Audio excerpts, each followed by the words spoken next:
Good morning, everyone. Once again, it's Amir sir here in front of you with the next lecture of chapter solution.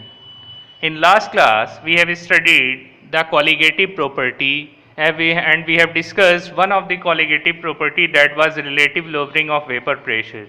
Today, we are going to see the second colligative property whose name is osmotic pressure. So let's start with the osmotic pressure. Before proceeding, we should know what is diffusion, what is osmosis to know osmotic pressure. So let's start. The spontaneous mixing of particles of the solute and the solvent to form a homogeneous mixture is called diffusion. Diffusion is simply mixing of gases. So if it is gases, that is the intermixing of gases, that is also called diffusion. But if it is in liquid form, spontaneous mixing of particles of solute present in the solution and the solvent present above the solution to form a homogeneous mixture is called diffusion. So in here we are talking about the solution. Here we are talking about the diffusion of solute and solvent. So spontaneous mixing of solute and solvent molecules to form homogeneous mixture is called diffusion, or spontaneous mixing of gases to form homogeneous mixture. So it is also related with gas. So spontaneous mixing of gases leads to the formation of homogeneous mixture. So here one example is shown. So what is the example? Diffusion in solution. So suppose we have taken water or dilute copper sulfate solution as solvent, or we have taken concentrated copper sulfate solution, that is solute. So when we mix the water in concentrated copper sulfate solution, what we see initial position is this, both are separated. But after few days, what we see, the entire solution color changes to blue. After few days, uniform dilute solution of blue color will be seen. So it means that the molecules of solute and solvent gets diffused. So that is called the diffusion. Now let's come to the topic osmosis. What is osmosis? The net spontaneous flow of solvent molecules from solvent to the solution, or from less concentrated solution to more concentrated solution through semi-permeable membrane. Keep in mind, in diffusion no semi-permeable membrane is required. There is direct mixing of solute and solvent molecules, direct mixing of gaseous molecules in between each other. But in case of osmosis, we need semi-permeable membrane, that is selectively permeable membrane, which allows selected molecules to pass through it. So here the net spontaneous flow of what? So in spontaneous flow of solvent molecules. So that there will be the spontaneous flow of solvent molecules from solvent to solution. So solvent molecule which is in the pure state, from the pure state moves towards the solution. So that leads to the osmosis. So that is the one definition. Net spontaneous flow of solvent molecules from the solvent to the solution is called osmosis, or from less concentrated solution to more concentrated solution through semi-permeable membrane. So flow of solvent molecule that is the less concentrated to the more concentrated is also called osmosis by semi-permeable membrane. So we have example. So in first case, what is present on the right hand side, and or dilute copper sulfate we can take, water or dilute copper sulfate can be taken, or left side it is the concentrated copper sulfate as solute, concentrated copper sulfate, and right side it is the dilute copper sulfate, means copper sulfate is present in water. So water is a solvent, and this side, left side, is the concentrated copper sulfate, that is in the form of solute. So what will happen, as we have studied that osmosis takes place where? Osmosis is a spontaneous flow of solvent molecules. So where is solvent molecule? So water is the solvent molecule. Water is the solvent molecule. So water will flow from its solution, dilute copper sulfate solution, towards the concentrated copper sulfate solution, that is the solute. So solvent molecules, water will enter into the solute molecule. So net flow of solvent molecules from the solution, from the solvent to the solution, to less concentrated solution. So by this way, first example ends, and in middle there is semi-permeable membrane. Second case we have, first case the egg is present, boiled egg without shell is present inside the water, and in second case boiled egg is present inside the sodium chloride solution. In first case what we see that egg swells up, that the egg swells up. So what has happened? Water is present outside it. So water is present outside it means what is the solvent here? So water enters into the solution of egg that is having less water. So water solvent enters into the egg, therefore egg swells up. But in the second case, sodium chloride solution, egg water, boiled egg water is more inside the egg. So more from the water which is present inside it is the solvent there. So that solvent moves from the egg to the concentrated sodium chloride solution, and therefore the egg shrinks. So keep in mind that the main role is of the water. So if the water is present in excess, it moves towards the inside the egg through SPM of the egg, that leads to the swelling of egg. But in the second case it shrinks. Why? Because the water is present inside the egg and outside sodium chloride solution is there. So therefore water comes out from the egg, that leads to shrinking of the egg.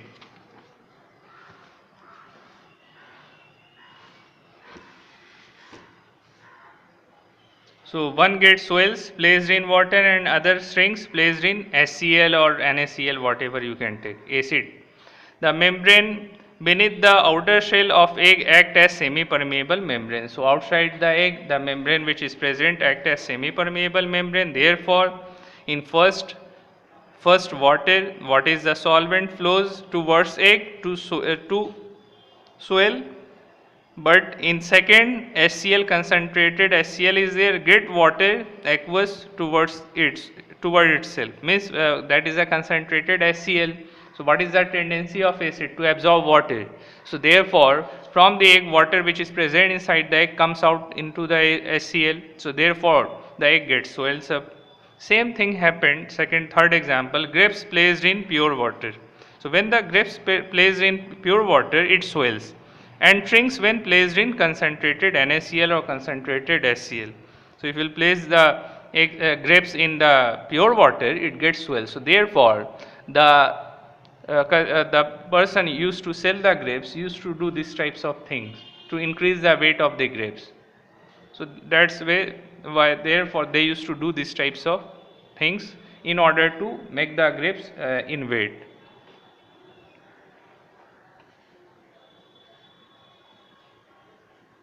Now we have endoosmosis, exoosmosis or endoosmosis. What is exo or endoosmosis? So when the membrane permits the solvent molecules to comes out through the membrane, it is called exoosmosis. Exo means outside. When the membrane permits the solvent molecules to comes out, when the solvent molecules come out from the membrane, it is called exoosmosis. When membrane permit the solvent molecules to enter inside it is called endoosmosis. So when the solvent molecules allow the membrane allow the solvent molecules to enter inside, then it is called endoosmosis. So finally we are going to see the difference between osmosis and diffusion, that is very important. Difference between osmosis and diffusion. So what is the basic difference? So first point is osmosis. In osmosis, semi-permeable membrane is used. In diffusion, no semi-permeable membrane is used, no semi-permeable membrane required. In osmosis, in this process there is only flow of solvent molecules, and that too through semi-permeable membrane. So keep in mind, in osmosis there is flow of solvent molecules into the solution or somewhere. So solvent molecules flows, always solvent molecules flows. But in diffusion, in this process the solvent as well as solute molecules can flow, intermingle with each other. No semi-permeable required. Third case, it takes place from lower to higher concentration. So osmosis will take place from lower to higher concentration, but diffusion takes place from higher to lower concentration. Fourth, it applied to solution only. So osmosis will take place in solution only, but diffusion it applies to gases as well as solution. So diffusion can take place in gases also, as well as in solution also. Third point is little bit contradictory. Sometimes we see the reverse case, but the second one is more important. So remember the second difference, that there is only flow of solvent molecules in case of osmosis. Fifth difference is it can be stopped, osmosis can be stopped by applying pressure or solution with higher concentration. So we can stop the osmosis by doing reverse osmosis. But in case of diffusion, it cannot be stopped or reversed. So diffusion cannot be stopped or reversed. Now we have types of SPM. Semi-permeable membrane. First one is natural SPM, made up of vegetable and animal membrane, just outside skin of animals and plant. Example, pig's bladder. Pig's bladder is the example of natural semi-permeable membrane. Or if we have the skin, that is also a type of SPM. Second is artificial SPM. Parchment paper, cellophane, copper ferrocyanide, silicates of iron, cobalt, nickel, etc. are act as artificial SPM. Now we are coming to our topic, osmotic pressure. We have seen osmosis, flow of solvent molecules from solvent to solution, that was osmosis. Now we are going to see osmotic pressure. What is osmotic pressure? The minimum excess pressure that has to be applied on the solution to prevent the entry of solvent into the solution through the semi-permeable membrane is called osmotic pressure. So what we are going to do in osmotic pressure, so that is the minimum excess pressure that has to be applied on the solution. So that pressure will be applied on the solution to prevent the entry of solvent. We have to prevent the entry of solvent into the solution through semi-permeable membrane. So in osmosis we are allowing the solvent molecules to enter into the solution, but in osmotic pressure, that is the minimum excess pressure that is applied on the solution to prevent the entry of solvent. So we are not allowing the solvent molecules to enter, but we are preventing the solvent to enter into the solution. That minimum excess pressure is called osmotic pressure. Just opposite of it is the reverse osmosis. What is reverse osmosis? If a pressure higher than osmotic pressure, so if there is a pressure more than osmotic pressure is applied on the solution, the solvent will flow from the solution into the pure solvent. So that is just opposite of osmotic pressure is the reverse osmosis. In the osmotic pressure, we are preventing the solvent molecules to enter into the solution by applying the minimum excess pressure. But in reverse osmosis, we are giving more pressure, higher pressure than osmotic pressure to allow the entry of solvent into the solution. So that is called reverse osmosis, just opposite of osmosis.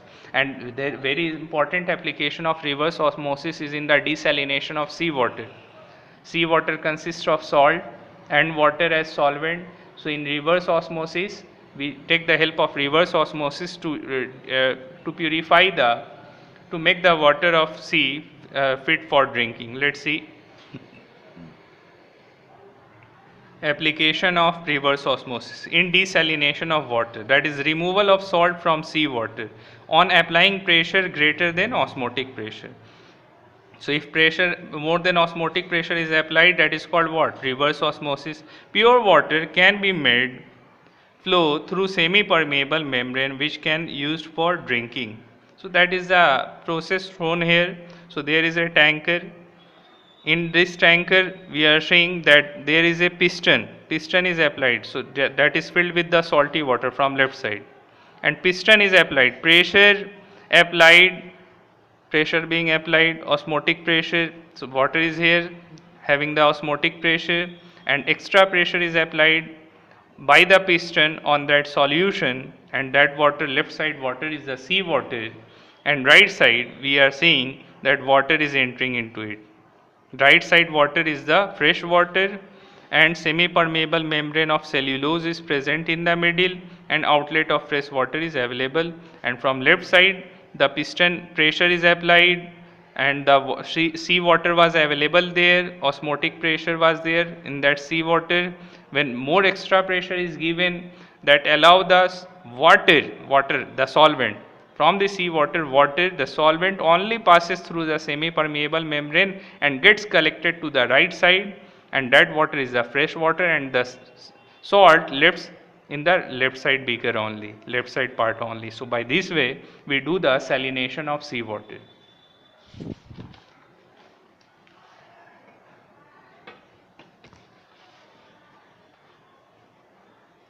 One method is there. The name of that method is Berkeley and Hartley method. Berkeley, Berkeley, Berkeley and Hartley, Hartley, Hartley's method. So what is the use of this method? So for measuring osmotic pressure, we use this method. For measuring the osmotic pressure, that how much osmotic pressure we have to apply, and what is the osmotic pressure? So the one method was used by the scientists Berkeley and Hartley to measure the osmotic pressure. How they have done, let's see. So this method is based upon applying pressure on the solution which is just sufficient to prevent the entry of solvent into the solution through the semi-permeable membrane. So we know what is osmotic pressure. So osmotic pressure is the pressure applied to the solution which do not allow the solvent molecules to enter into the solution. So that is called osmotic pressure. So here what we are going to do, this method is based upon applying pressure on the solution which is just sufficient to prevent the entry of solvent into the solution. So we are going to measure the pressure that is applied to the solution at the moment where the solvent molecules stop entering into the solution through semi-permeable membrane. So we are going to measure the pressure in first part. In this method, the osmotic pressure is balanced by external pressure so that there is no strain on the membrane.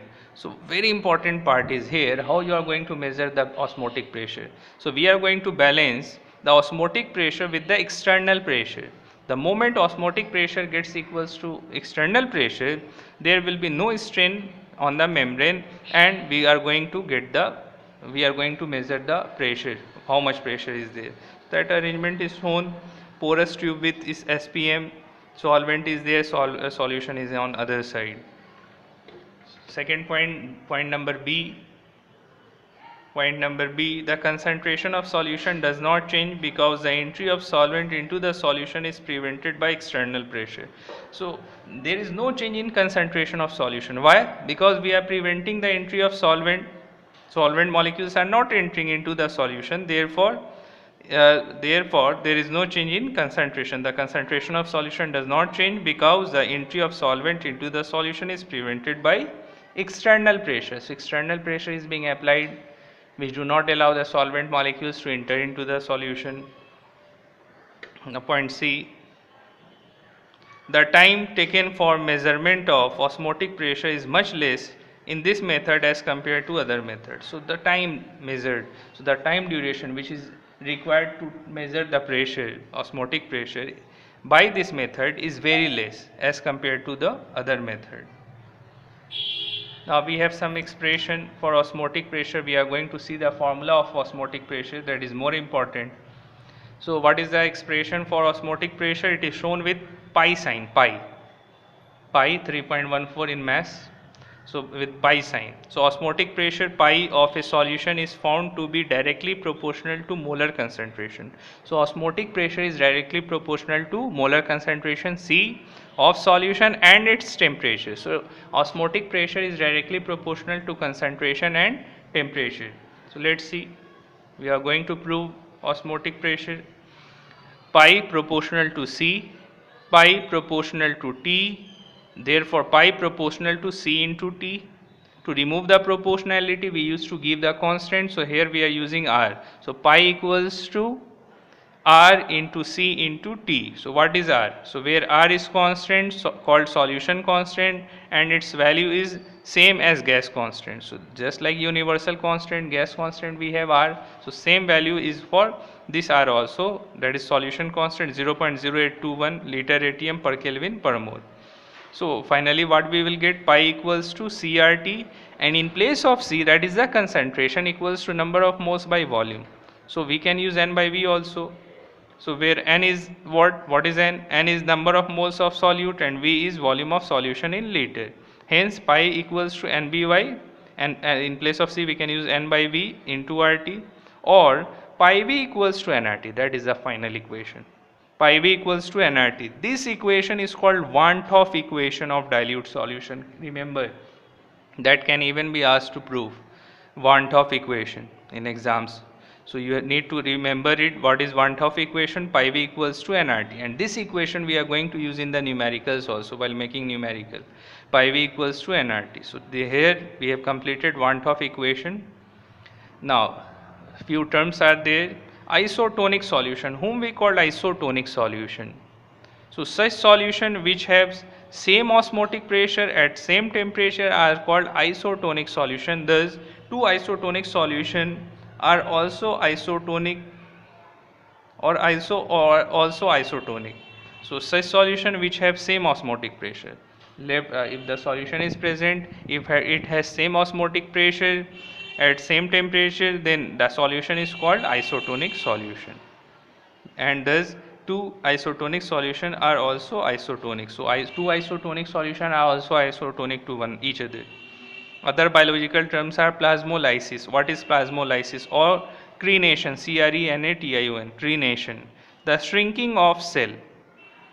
If the cell shrinks, the shrinking of cell, low osmotic pressure, is called plasmolysis. So if the cell shrinks, it means it has low osmotic pressure and therefore it shrinks. That is called plasmolysis, which is due to low osmotic pressure comes in contact of high osmotic pressure solution. So how the plasmolysis occurs? If low osmotic pressure solution comes in contact with high osmotic pressure solution, then cell will shrink, and that process is called plasmolysis.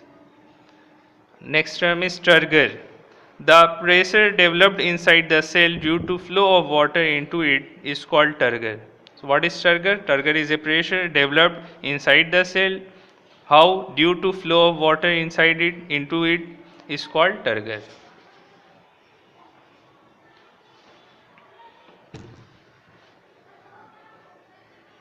One more term is hemolysis. What is hemolysis? Hemolysis.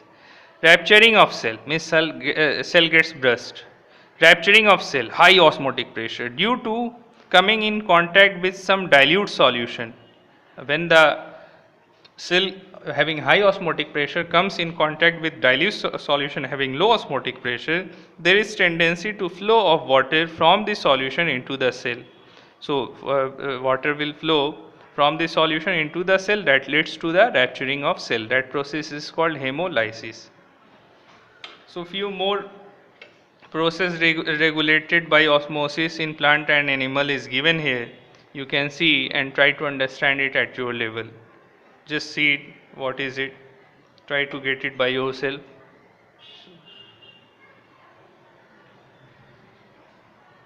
If any doubt, you can ask further in the comment or on WhatsApp or Teno.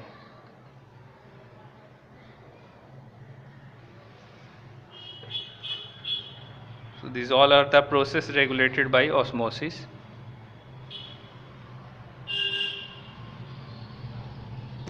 You can read it by yourself.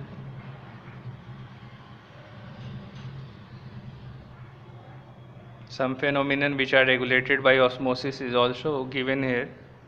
You can go through it. That is just the language, there is no need to go in much detail.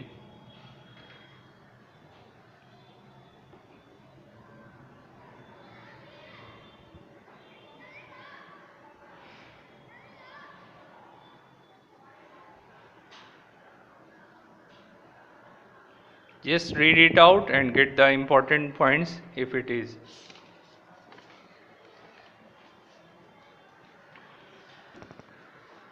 Now last topic before going to numericals, determination of molecular mass from osmotic pressure. So how we are going to determine the molecular mass from osmotic pressure? According to Van 't Hoff equation for dilute solution, we have equation pi V equals to nRT. That is just similar to ideal gas equation, PV equals to nRT. In ideal gas we take P, but in Van 't Hoff equation we use pi for osmotic pressure. So pi V equals to nRT, equation 1, consider it as equation 1. If W gram of solute are dissolved in V liter of solution, and M, capital M, is the molecular mass of solute. So what we have then? So in place of N, can we use W by M? W is the mass and M is the molecular mass of that solute. So substituting this value in equation 1, what we'll get? By substituting this value in equation 1, in place of N, we can use W by M. So pi V equals to W by M into RT, or capital M molecular mass is equals to WRT by pi V. So here we have got the equation of osmotic pressure in terms of molecular mass. So if molecular mass is asked in question, you can use this one. Value of R can be 0.0821 liter atm per degree per mole. So till here we have completed the osmotic pressure. Now we have the numericals related to osmotic pressure. So first question we have: calculate osmotic pressure of 0.01 m solution of cane sugar at 300 Kelvin. R value is given, and that is question number 1a. In B, if this solution were placed in a tube of uniform cross section area of 1 centimeter square with a semi permeable membrane at lower end, and this end is dipped in pure water, find height of vertical column. Density is given. So first question is asking for osmotic pressure. First question, osmotic pressure is asked, value of C. So how we will find the value of C? C means concentration, that will be in molarity, molality, normality. So the value of C is given 0.01 m. So that is the value of C, concentration 0.01 m. So C is given, R value is given, and temperature is also mentioned 300 Kelvin. So we have to get the value of pi. Just apply the formula, pi equals to CRT. So we have the solution here. C given, the mole means capital M is mole per liter, that is molarity. R value is given, T is given, change it in Kelvin. So pi equals to CRT, just get it, we'll get the answer of pi, osmotic pressure. Second question, in here we will apply, because the height is asked in question, so we'll apply the formula that pi equals to HDG. HDG. So that is the value, as we have calculated the value of pi, and then we need to go through the value of G. G means the gravitational force which is present, 9.8. So just apply it, we'll get the formula of H. Density is given, G is 9.8 meter per second square. Our density is given in question. B, H you have to calculate, the value of pi is given, just apply the value, we'll get the value of H by this way, that is 2.5 nm. Now we have question number 2. Calculate the concentration of that solution of sugar which has osmotic pressure, that is pi, osmotic pressure of 2.46 atm at 300 Kelvin. So you have to calculate the concentration. The value of pi is given, temperature is given, R value is known. So pi is 2.46 atm, T is 300 Kelvin. The value of R in terms of atm is 0.0821 atm per Kelvin per mole. And just apply the formula, pi equals to CRT, we have to get the C, finally we'll solve it. If question is asking calculate the concentration of that solution, so concentration is asked, we have calculated the value in terms of concentration.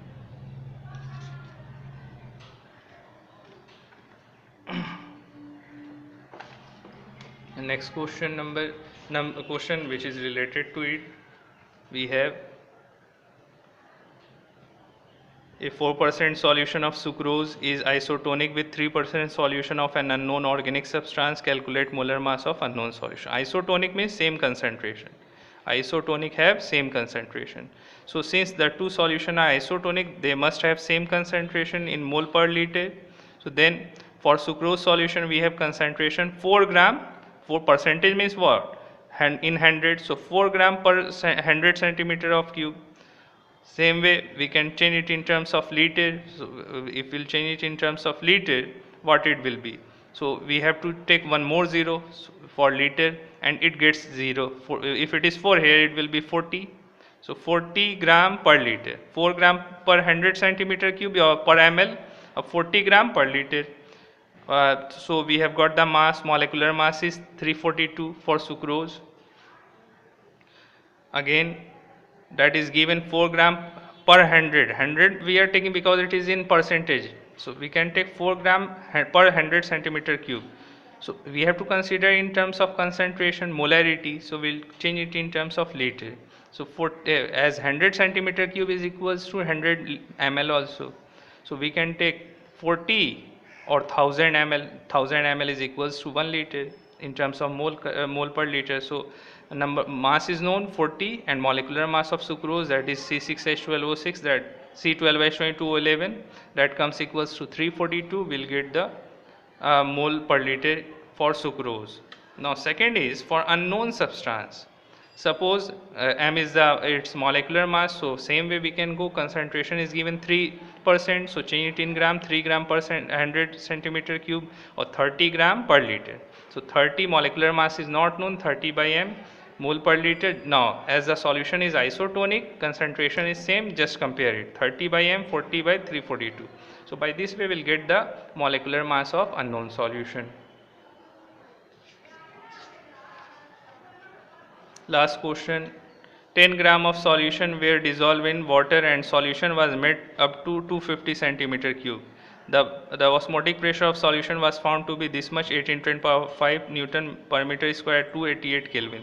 Find the molecular mass of solute. So volume is given, mass is given, osmotic pressure is given, asking for the molecular mass. So we can apply the formula here. W is given, V is given, will change, that is in centimeter cube, will change into meter by multiplying with 10 power minus 6, 250 10 power minus 6 meter cube. So pi value is given, R value is 8.314 joule per Kelvin per mole. Temperature is given. Just apply the formula of molecular mass for osmotic pressure, that is m equals to WRT by pi V. We'll get the finally answer by this way, 119.7 gram per mole. Last question is related with the internal question of NCERT 2.12. Calculate osmotic pressure in Pascal exerted by a solution prepared by dissolving 1 gram of polymer of molecular mass 185,000 in 450 ml of water at 37 degrees Celsius. So we have to calculate the osmotic pressure. So how we'll do? So pi equals to CRT, and C equals to N B by RT. Number of moles will be what? Mass is given 1 gram, molecular mass is 185,000. So get the value of N, or directly you can apply in the formula also. Directly we can apply it in place of N also. Given mass by molecular mass, volume is given, T is given, change it in Kelvin, R value is 8.314 in terms of Pascal. Kilopascal it will be 8.314 in 10 power 3. So just put the value, pi equals to N by V RT, and value will take 1 by 185,000. Volume will be 0.45 in liter, value of R is given, T is given. Just use it, we'll get the value of pi, that is equals to 30.96 in terms of Pascal. Based on it, you can do the question number 22, 40 and 41 of NCERT. So till here we have completed the second osmotic pressure, the second qualitative property, that is the osmotic pressure. Next lecture we are going to see the elevation in boiling point. Thank you.